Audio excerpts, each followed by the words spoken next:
Your Excellencies, Honorable Ministers, members of the King's Privy Council for Canada, Your Eminence, distinguished senators and members of the House of Commons, representatives of the Armenian National Committee of Canada and sister organizations, dear guests and fellow Canadians, good evening.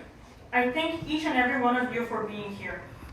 J'aimerais tout d'abord souligner que nous sommes réunis sur le territoire traditionnel des Algonquins, Anishinaabe, à l'occasion du 109e anniversaire du génocide arménien. Je m'appelle Aurélie Gafarian et je suis votre maître de cérémonie pour ce soir. We can be ordinary citizens and yet have agency, have power. That's what democracy means. And that means that we can each be advocates.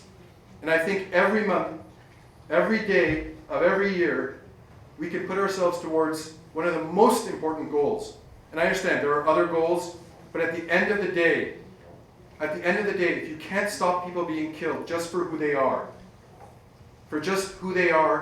then really we haven't done anything at all.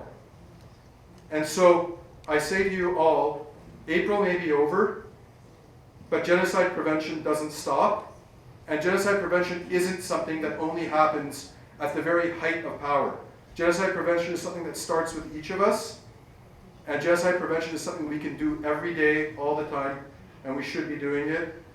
Thank you very much for coming out. Thank you very much for remembering the Armenian Genocide 109 years after it began. Thank you very much for being here and hearing our words about the genocide that continues now.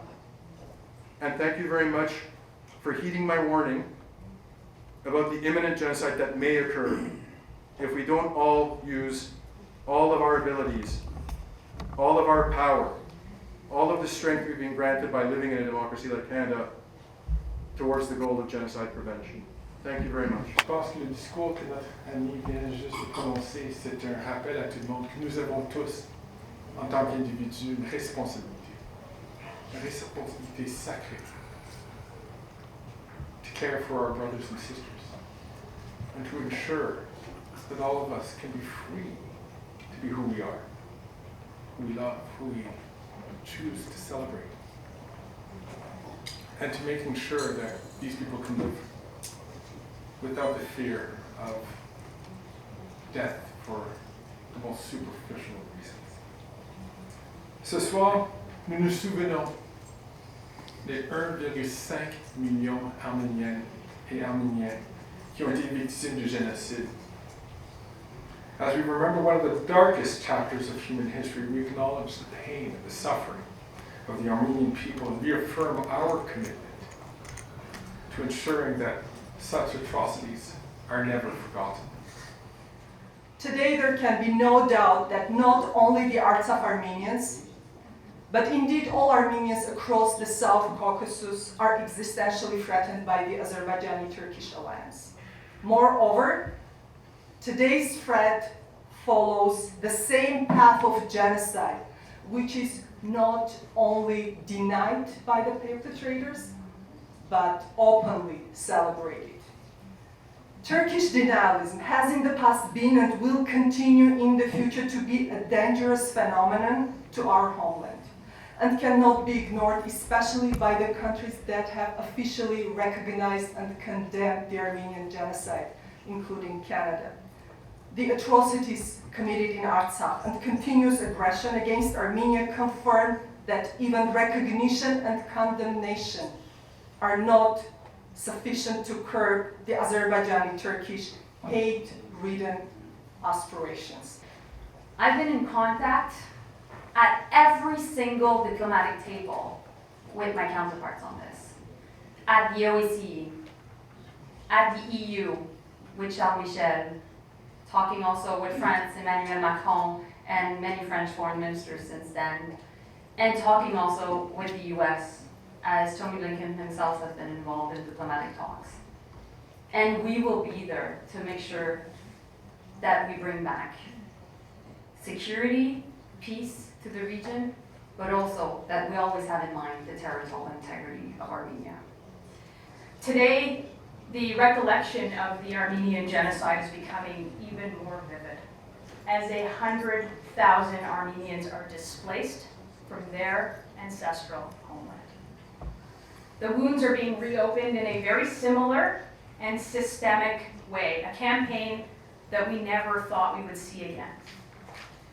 Canada's Conservatives have called on Azerbaijan to stop the violation of international law by blocking the only road and the only corridor into the region from getting humanitarian aid. And it is deeply regrettable that these calls were ignored. And since then, the crisis has escalated. We've seen that with brutal military force. Civilians, women, children, and the elderly have been bombed. And we will continue to demand justice for the Armenian people, and we will continue to call for an end to this conflict.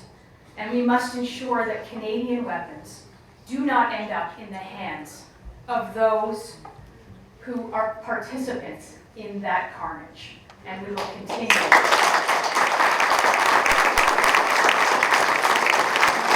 Aujourd'hui, je porte leur voix, la voix des Québécois, dans un devoir qui outrepasse le souvenir.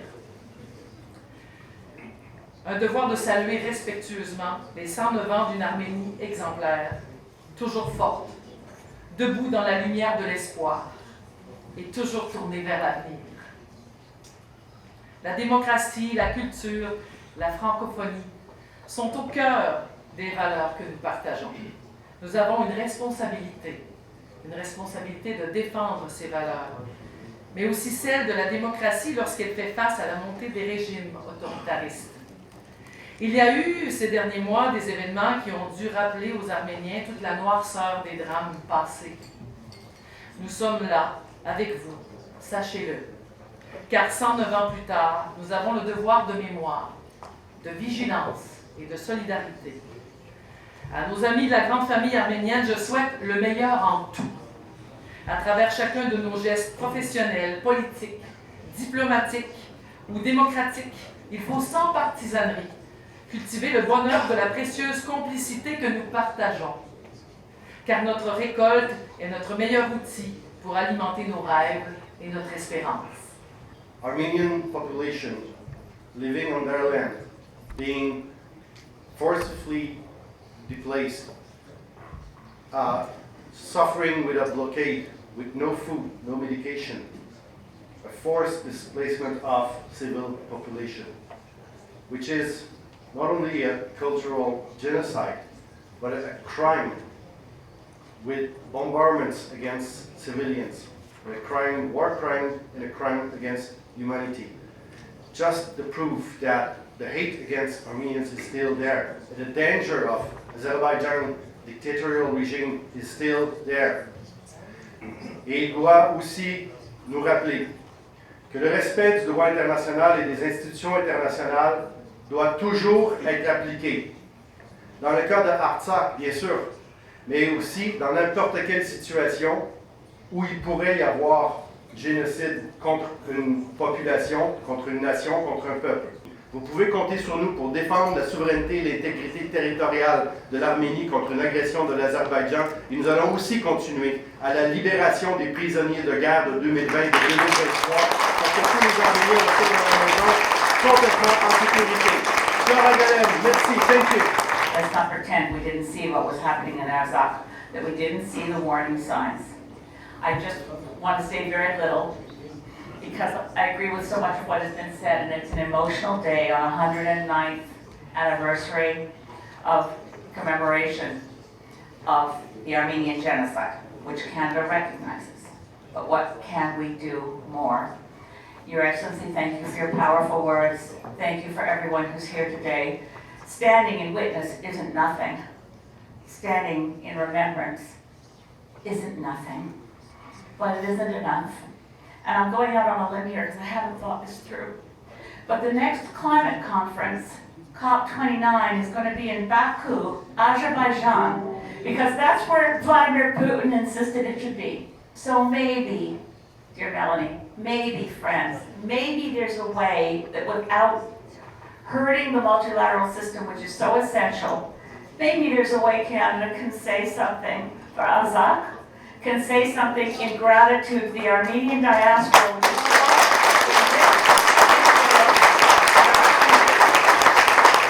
This is going to be a challenge. We want to be at that table. We need to be at that table. and we need to continue to fight. We need to continue to put that spotlight on what is happening literally around the world right now. Ladies and gentlemen, we've been standing listening to incredible speeches for nearly an hour today. I really want to spend the rest of the time in speaking with each of you, having a beverage, listening to some of these stories, and enjoying everybody's company. Thank you very much for coming. This past September in 2023, when Azerbaijan launched an illegal assault on Artsakh yet again, it displaced more than 100,000 ethnic Armenians from their homes and lands. This crisis is not just a repeat of history, it is an urgent humanitarian disaster that demands immediate attention and action from the global community. Let Artsakh be a painful reminder for the world that denial and non-recognition has a consequence. Let the Armenian Genocide be a reminder of the importance of history, acceptance, and tolerance. Let the resilience of the Armenian community in Canada be the voice calling for an end of violence and respect for human rights. Today, we mark the 109th anniversary of the Armenian Genocide, which began with the arrest of 250 Armenian intellectuals by the Turkish officials on April 24, 1915. Afterwards, the systematic deportations and mass executions along with the intentional starvation caused the deaths of more than 1 million Armenians. Deportations continued in the September of 2023 as Armenians, yet again, we were forced to leave our ancestral homes from Artsakh. Let's pray together for peace, peace to Armenia, Canada, and all our friends in the international community.